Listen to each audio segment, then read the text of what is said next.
How you doing? This is Isaac Eubank, and this is MMA Fight Talk. I'm trying to hook up right now as we speak to my boy Nick Newell. I'm supposed to be interviewing him today. My boy JB Nader was supposed to be co-hosting this interview, but due to work issues or whatever, he couldn't be here. It's all good. Sorry, bro. Next time I do an interview, I definitely want you with me, though. I'm still trying to connect to Nick. If he picks up, then we can start this interview. Man, there's a lot to talk about today. A lot to talk about. There's the UFC. Who does Ronda fight? Holly Holm, Misha Tate. Jesus Christ, that was a battle and a half. Uh, all right, I believe he is answering it right now. I'm hearing something in my headset, but anyways, who did she fight? Did you get it? Sorry, guys. I'm one man trying to do a live podcast on my own. But anyways, that's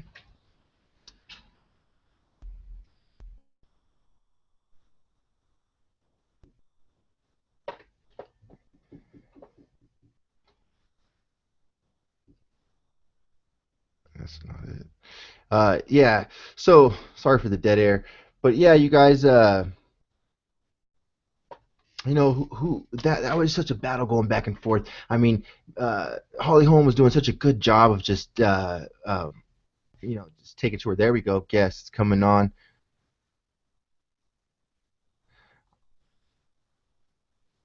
I don't know if you can hear me, bro. I can't hear you. It says your mic is off, and I can't see you. You're gonna have to enable your camera and microphone, and we can start talking. Holly Holm did a good job of sticking with her game plan, man. She was fighting well. But Misha Tate, man, was just doing a good job of sticking to her game plan and taking it to Holly Holm and not really letting her get too settled. And they were going back and forth, man. It was such a badass fight.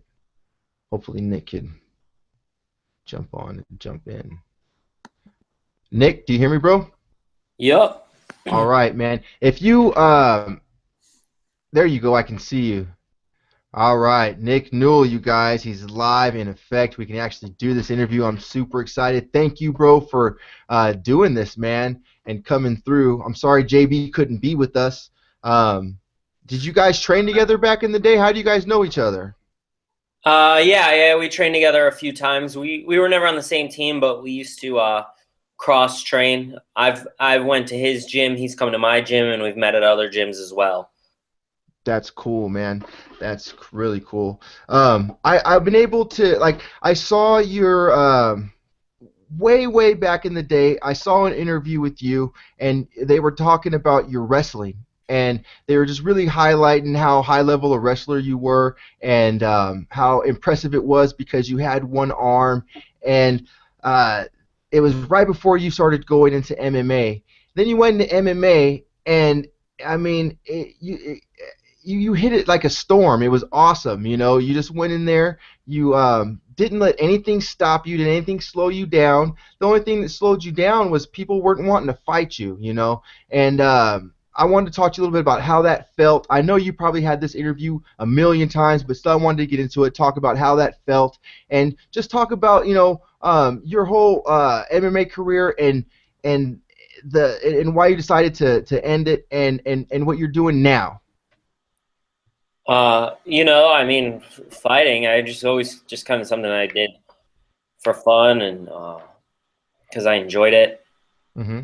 And, obviously being a competitor, it was very frustrating not having people want to fight me and having to campaign just to get fights. But, towards the end of my career, once I started making a name for myself, then all these guys that didn't want to fight me before, now I didn't really have any trouble finding fights with the bigger shows, Mm-hmm. XFC, World Series of Fighting, Mm-hmm. took good care of me and found me opponents. But in the beginning, it was frustrating, these breaks I Mm-hmm. was taking because I had a full-time job and I would take days off of work, my vacation days that most people would go like on a vacation. I was spending in a gym, taking days off to get extra time for my fights, so it was very frustrating. Yeah. But you know, in the end, it all worked out, and you know, I put a lot into this sport, and Had an I've impressive just been career. kind of getting a lot of injuries lately, and it's kind of taking the fun out of it. And Hmm. I try to take a little time off and come back, and it's just like it's just very frustrating. Yeah. You're staying active though. Do you have earphones, bud, by any chance? Uh, If you have yeah, I can earbuds, find some. I thought this was I didn't think it was a video interview, so I. oh, it's all good, man. I'm sorry about that. Yeah. What I was going to ask you is now I know you still stay active. So I hear you're opening up a gym. Are you going to be instructing and coaching? Do you have a fight team yourself? What's the Well, story with that? I have 1 second. I found earphones. Okay.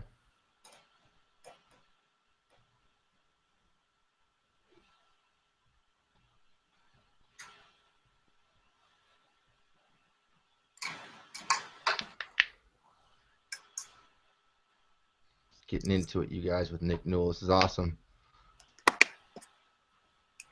I want to thank you guys for tuning in. All righty. Okay, so I mean, I'm opening up a gym, Fighting Arts Academy, Connecticut. I have my team, Fighting Arts Academy. It's my gym that I always trained out of, and you know, I got them. So I'm just opening up my own little chapter and trying to have a little bit more of a steady life, steady Hmm. income than that of being a fighter. You know, I turned 30 this month, Oh, wow. so you know, I just needed a little more stability in my life, and you know, it's a good next transition. I don't have a fight team or anything like that at my gym yet. Obviously, I know what it takes to be a fighter, and I have the skills and the knowledge to make it happen. If you want to come in my gym and start working towards that, I'd be glad to work with you. Yeah. Um, you know, fighting is a passion of mine, and you know, I've already worked with fighters in the past and coached, so it's a good natural progression. That's awesome, man. So what's your gym going to mostly like what's it going to be, like a jiu-jitsu gym, boxing? What style of gym is it going to be predominantly? No, it's going to be an MMA gym. So MMA? That's if you want to come in and you want to just work out and get a workout, you can hmm come in the gym. You know, you don't have to worry about getting beat up or anything like that. That's awesome. It's a good gym for everyone, no matter what your goals are. Um, we're going to do some jujitsu, but we're also going to do striking. And I'm an MMA fighter. You know, a lot of gyms you have your kickboxing coach, and then you have your grappling coach, and they never combine them together.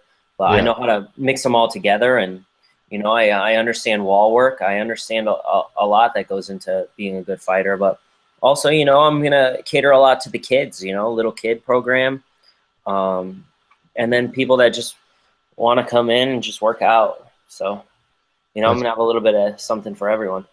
that's awesome. That sounds really good, man. Now, this is one of the things I wanted to get into, man, is some of your wins, man. Could you explain to me like some of your wins in MMA, how you got them, and do you think that your arm play was it a factor? Give me 1 second.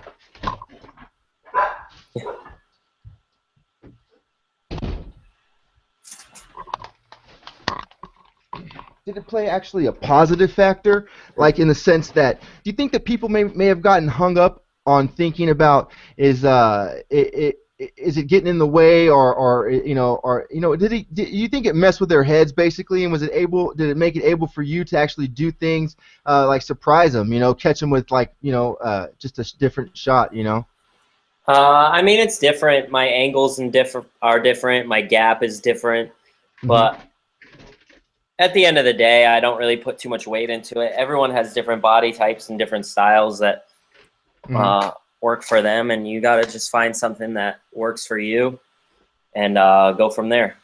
Yeah, no, I feel you, man. Like me, I'm missing my pinky, right? I know it's not an arm, right? I got in a fight with a guy with a couple butcher knives. I used to be a bodyguard, and I mean, I kind of feel like it makes me a little bit more aerodynamic every once in a while. But I like to think. I saw this guy one time on That's Incredible. I'm an old man. I'm 38, right? And he was a boxer that had one arm, and he was knocking guys out with his short arm. And when I saw you come out, I knew for a fact, I was like, this dude's going to actually do something. And I just wanted to know personally if that was like a thing for you. I mean, it's a weird question, but I'm a weird guy. I think about weird shit like that. I was just wondering if it made it easier because they were maybe focusing on it. They would look left and you'd catch them right or something like that type of a deal. Yeah, no, it's not a big deal. It's not anything that I really put any weight on. Yeah. I'm different. You just fight as you fight. And, like I said, everyone's different. That's cool, The man. boxer, I know there was a kickboxer, Baxter Humby, very good, had one hand, Yeah. world champion, kind of paved the road, and then you got guys like Jean-Jacques Machado, who's missing all his fingers on his hand, and he's a Yep. good grappler. And Really then, good thinking. I just kind of slid it right in on the MMA thing and, paved a little path for myself as well. That's Uh, dope, man. I don't ask anyone. I've never asked to be treated any different than Yeah. anyone else. I think more so than me being a one-handed fighter, I'm just a fighter that happens to have one hand. That's dope, man. Now, a question I had to ask you, man. Notorious, all right? You got Conor McGregor coming out. He calls himself the Notorious One. Now, does that create an itch, man? I mean, that's your name, bro. I mean, you're Notorious Nick Newell. I mean, did you ever say, well, I might have to make Conor earn that name? Or are you glad with just letting him have it? I mean, we don't fight in the same league. If we did, obviously, I'd Yeah, uh, not the I'd same fight weight, him. same weight. But he he does well for himself. I know he just lost this weekend, but Yeah, what you think about whatever. that? That happens. Everyone loses, and he handled it really well. He's a great He did. fighter. He seems like a good dude. I think he's funny. There's Very about funny. 700 people with the nickname the Beast. How many? Everyone has someone else that has their nickname. Mine just happens to be the most popular fighter in the world, and I thought I had mine first. Exactly. But if he wants to use it, he can use it. There's more important things in life. Right, right. Man. So, what'd you think about Holly Holm and Misha Tate, man? That was pretty impressive, right? Yeah, I mean, Misha Tate dug deep, and She dug really deep. Holly Holm, she fought Holly Holm, and the way she should have fought her, the way to win, and one thing I noticed about Misha Tate is she's never overly dominant, Yeah, but she gets the job done, she and does. she's a grinder. So, she's been in this game a long time. She was the number one in the world before in Strikeforce, and good for her earning it back. A lot of people, once they lose their belt, it's gone forever. They're never getting it back. How many guys do you really see win back a title or women, especially after all those years to come and then just be number one again? And she deserves everything she's earned. I don't know her personally, but she's a very good fighter. Yeah, she is.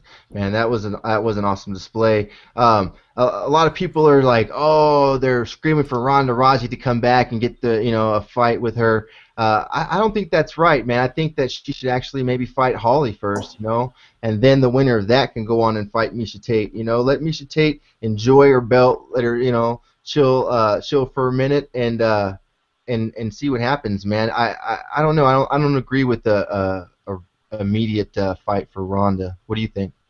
I think I do agree with that. I do think Ronda deserves the first fight. She was a great champion, a very dominant champion. She defended the belt multiple times. She has 2 wins over Misha Tate.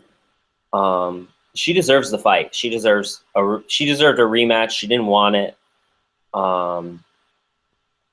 She's got other stuff going on. But when she comes back, it should be for the belt. I think so.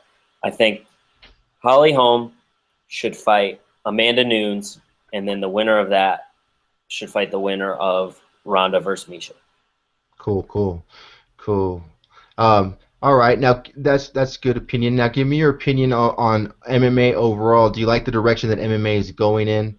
Do you think that they need to kind of chill maybe with the Reebok and allow the fighters to maybe bring in some sponsors? Or do you think that other promotions like World Series of Fighting or Bellator need to step their game up and start competing with the UFC and making it better for fighters to compete and be able to train and afford to train.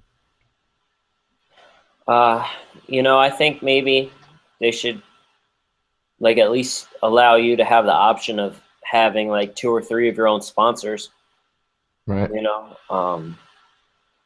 I think it's I make more in sponsorships than guys just getting in the UFC on fights, and I know guys that fight locally that can make a bunch of money as well.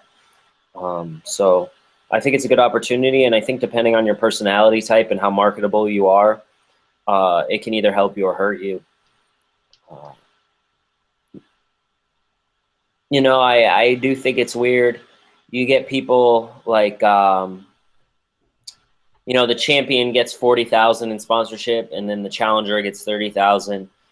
But then you get people like Carla Esparza, who was the champion, lost, but next time she comes back, she's gonna make 2,500 in Mm-hmm. sponsorships. Yeah. I think Conor McGregor, not that it even matters because of how much he makes, but he made like 5,000 off sponsorships his last fight. How Right. much he could have made. Right. So it's kind of crazy to me a little bit how it's worked out. But no matter what you do, no one's going to be happy. Yeah.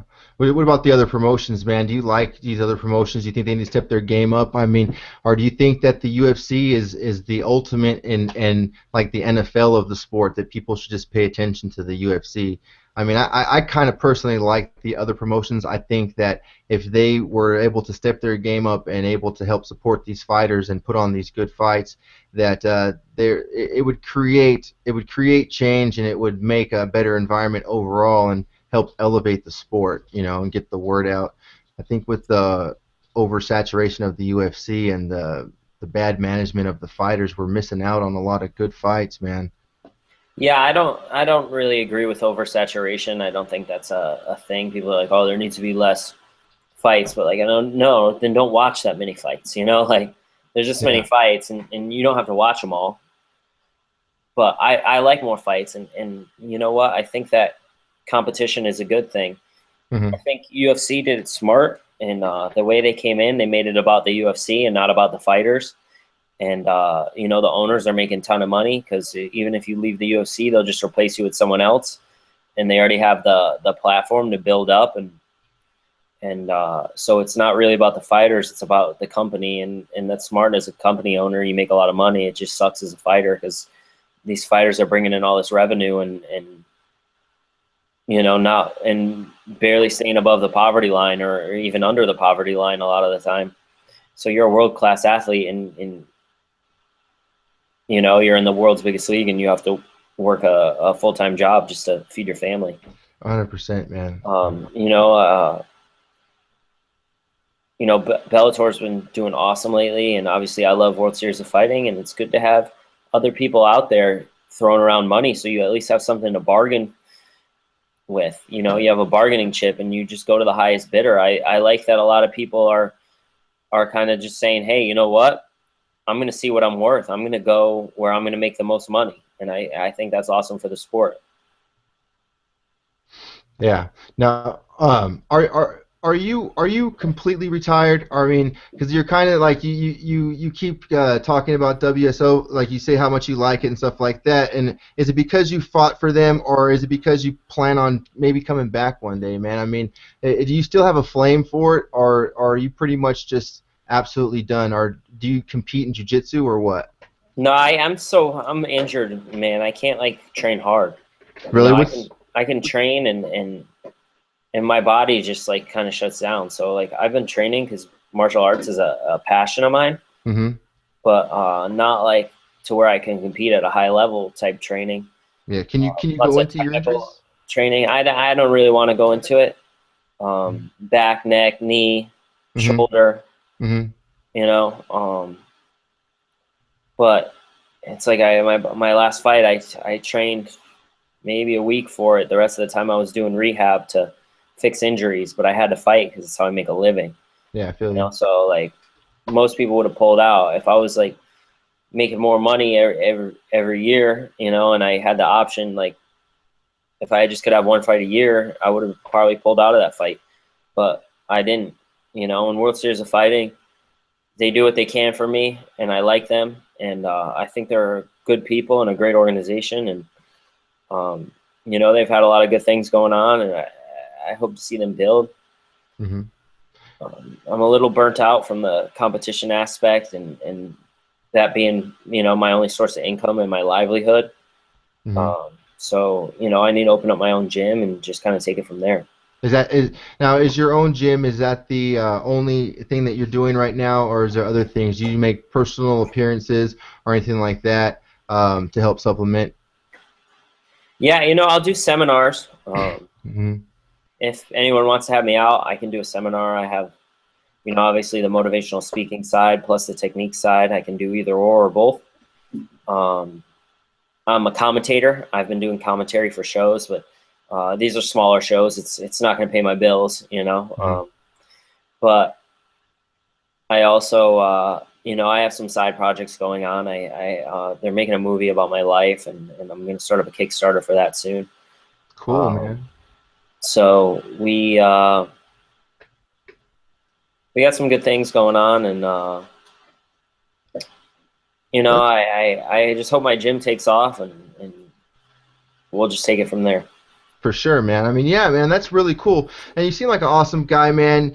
You ever think about doing a podcast yourself, man? I mean, shoot, I bet you have a lot to say yourself, and you probably know a slew of people, man. You could talk to, man.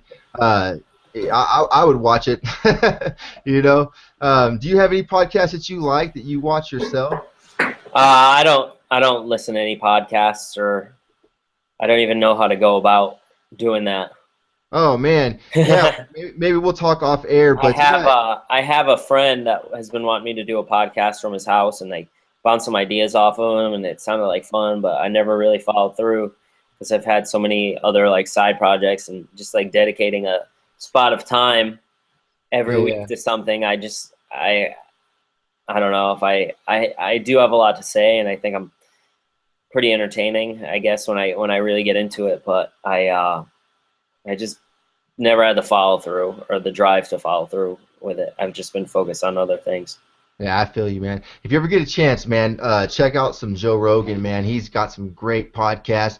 I mean, he inspired me to start my own, and actually to even, delve into comedy. Because I used to be a pro MMA fighter myself. I never fought any of the big shows. I was more of a local guy. I was what you call a duck, because I would just take whatever fight. I didn't care. And so, Is that anyways, why you and Jeff are friends? Jeff Messina. Oh no, Nader. Oh, Nader, is he a duck too?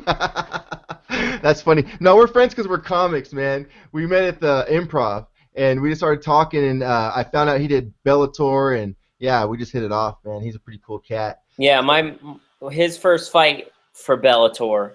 Uh, my manager, he wasn't my manager at the time, but he called me up and he's like, "Hey, you know anyone that would take a fight on like 5 days' notice against a really really good guy?" And I was like, "Yeah, probably Jeff Nader probably would. You want his phone number?" So I gave it to him, and then they called him up, and he took it, and that was probably his one of the biggest wins of his career. That's awesome, man. That's really awesome. That's really cool. No, man, I was like slower. I grew up doing stand up, man, like boxing, and I got gold medal for boxing in the army, and taking different types of karate and shit coming up. And so I thought I knew how to fight, man. I can handle myself on the streets. And then I got into that cage. I never took a ground lesson in my life, and just I learned really quick that you need to learn your jiu-jitsu and your wrestling. So I took some time off and did that. But at the same time of taking time to learn my jiu-jitsu, I got old. So now I'm doing comedy. So, you know how it goes, man. I'm 38, son. And so, I can feel it. I gotta like that, do those hour-long warm-ups, like Minotauro Nogueira and shit, just to get ready. Yeah, So I know. yeah, but yeah, man, I'm loving doing the comedy thing, man. Joe Rogan, he inspired me to do this. He just is this really cool cat into a lot of different things, man. And if you've got something to say and you've got 30 minutes, do a podcast, get it out there, get your friends watching it, get them to share it, get them to help you get the word out, man. And it can only do you good because it brings promotion to yourself and your businesses and what you want to do, and it also helps, let people know, what you're thinking. And a lot of people, they might be thinking the same thing you are, and they just don't know it yet. I mean, you're an interesting cat, man. You did MMA with one arm. I thought I was fucking badass because I'm missing the fucking pinky, but what is that? It's a pinky, bro. So you can inspire a lot of people, man. So I think you should, man. Get that word out. And I really hope your gym does well, man. Where exactly is your gym going to be located? Let's let people know the exact location and address, and let's let them know that how to find you on the internet, your websites, all that stuff. Okay. My website is, my gym is Fighting Arts Academy CT. My website is fightingartsct.com.